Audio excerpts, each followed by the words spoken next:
Saktong 12:00 nga ng gabi at nakita ko nga ito si Mingming na may inaamoy dito sa aming munting kaserola. Rice cooker ata tawag dyan. Ay hindi ko alam, basta yun na yun. Nakita ko nga na may nagluluto ng ramen. Aba, may nagutom na person, hating gabi na. Ayan nga at sabi ko nga ay parang napakadami naman ng tubig nito kaya dinagdagan niya pa ng isa. Kaya naman naging sakto na yung tubig niya. At eto nga siya, oh. Ayan yung nagutom.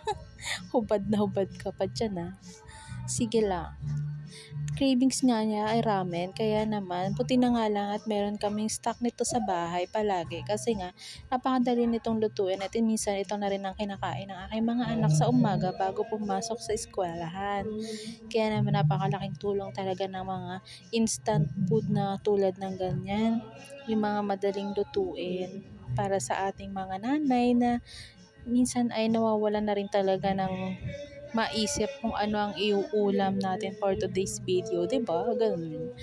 Eto ngang pusang ito ay hindi na nadala. Kanina pa 'to gustong-gusto niyang kainin yung ramen at napakabango naman kasi talaga. So eto na nga guys, naluto na yung ramen at tara kain tayo guys. Ang sarap nito lalo na 'pag mainit pa at 'pag malamig naman ay hindi na 'to gano'n kasarap kainin. Kaya kainin na natin 'to habang malamig pa. Halika na nga guys at saluhan mo na nga kami dito sa ating midnight snack. Midnight talaga, gabing-gabi na eh. Thank you guys for watching. Sarap!